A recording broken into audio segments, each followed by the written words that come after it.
I'm Jim Martin here in one of my favorite gardens in Charleston, South Carolina.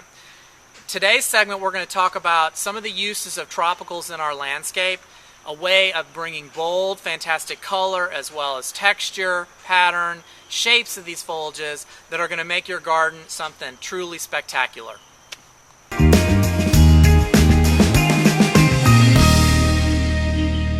Now it's time to dish the dirt, and we're going to talk about one of my favorite garden tools, which actually you're not going to find out in the garden shed. You're going to find it in the kitchen, and that's my handy serrated knife. Yes, this is by and far one of my favorite tools when we're talking about working with tropicals, and I'll tell you why.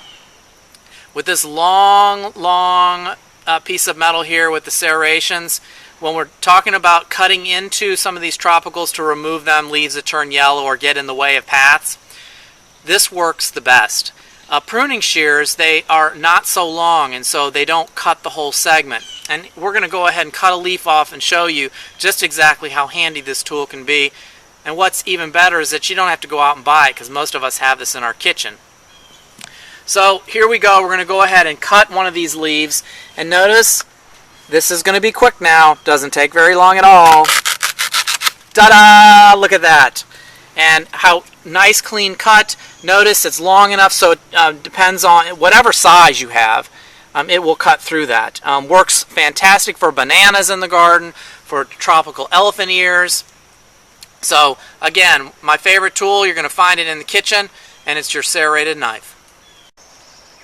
Sometimes when you think about tropicals, you associate it with growing in certain conditions. For example, hot, humid. You think they might be growing out in full sun. Many of the tropicals that are available out there do grow in full sun, but many also love deep shade. So it opens up a broad range of things that we can put into our garden depending on the kind of conditions that we have.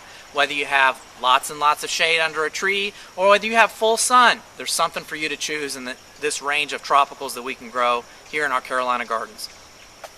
When we talk about the tropical experience, the first thing that comes to mind is the idea of bold color. If you look at this segment that's around us, basically the colors are pulled off of one plant, and that's this coleus that we have below. A beautiful variegated coleus with burgundy color and this sort of lemony yellow color together make a fantastic combination just by themselves. But if you look around us, what we've done is taken those two color combinations and we've woven it into a whole plant combination, so that the burgundy in the leaf here is echoed in the burgundy in this pennisetum, which is called Princess. And then if you look a little bit to the left of it, you notice an evergreen juniper that has sort of that lemony yellow coloration. And then another really cool thing about this juniper, if you look at the stems inside of the plant, they sort of have a burgundy feel to them, the burgundy coloration to them. So together, this combination is ultra fantastic. We are standing in front of one of the best examples of using tropicals in our landscape. Notice that the big bold colors, the big textures of the foliage, great color combinations, as well as notice the backdrop of evergreens behind those plants. The evergreen backdrop basically kind of holds it in place, gives it some structure, where we can then go in and mix everything from maybe annuals that won't come back but give a nice color pop, to tropicals such as bromeliads, things that would normally be found in trees that we're placing within the landscape that may later have to come out because when it starts to get cold they wouldn't make it through the winter months. But notice how beautiful these combinations go together, providing for a bold, fantastic experience. So do you ever wonder what you can do with those tropical plants that are so beautiful, but we know that they won't make it through the winter? Well, in this area right here, what we've done is incorporated some of those fantastic, bold tropicals into the landscape in a way that allows us to place them, but then later come back and pull them back out to put them in the house or the greenhouse. And if you look at what we've done here, ta-da! Ready to now place into the landscape. Little plant stand that's hidden behind this evergreen hedge. little dwarf evergreen hedge. And you can see when you place that in the landscape how much of a big color pop that gives you. Let's face it, in the low country we garden for a long period of time. And so usually what we're looking for is something that has some longevity to it. And we all love flowers, but flowers usually are around for a short period of time. So the most important element in the garden is usually the foliage. And this is a great example of some of the different foliages that are around 12 months out of the year. These things, the foliages, carry us through.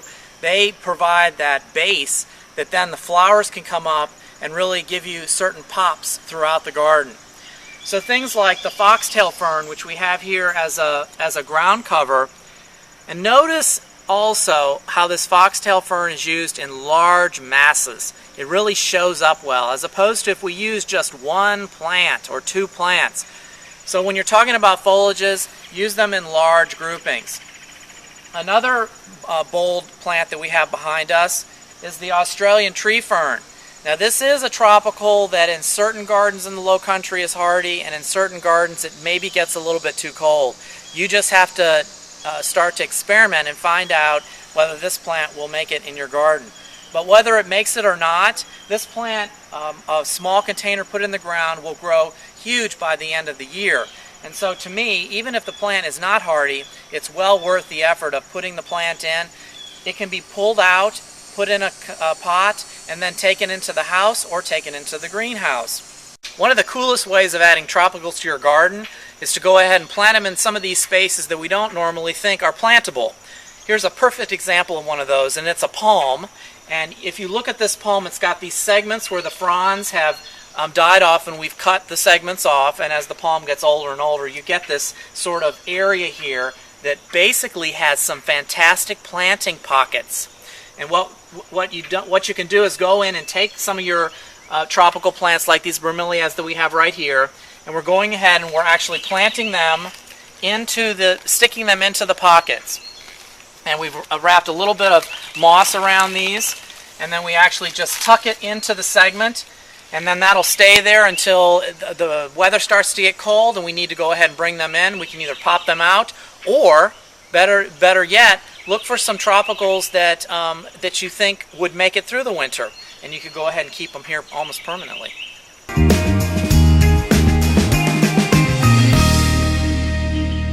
So we spent a lot of time looking at tropicals today, and I'm going to leave you with 3 tips that I think will help you when you're planning to use tropicals in your own garden. Number 1, and this works with tropicals and other plants as well, and that's plant in groupings. Larger groupings are going to give you a dramatic effect in the garden. A garden of one of this and one of that doesn't really show well. And so you go to a garden center and a plant costs more than, you can't plant 17 of them. Well, over time, propagate that plant, make new plants with it, divide it, and over time you can build up your group to be a larger planting. Tip number 2, choose a color scheme and follow through with it. One basic color scheme throughout one section of the garden, again, is going to be very dramatic. Instead of placing a different color here and a different color there, which then just sort of bleeds out into all different kinds of colors, which won't show up really well in the landscape. So if we're going to choose a color scheme, stick with it. And then the third is to go ahead and take some of your cues from nature, from what you see around you. And this coleus, again, is a perfect example. It's got this sort of fantastic light color, almost bronzy color on the front, and then on the back side is sort of that burgundy color, which then can be tied in with other plants that can go into the landscape, like this pennisetum called Princess. So take your ideas from what you find in nature. There's some fantastic color schemes that are already there, and all you have to do is sort of follow it.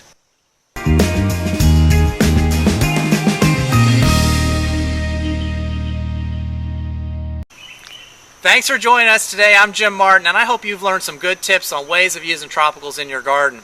To learn more about gardening information, gardening tips, go to charlestonparksconservancy.org, and that's charlestonparksconservancy.org, and look at our resource section, find out tips on all kinds of ways that you can make the gardening experience better for you.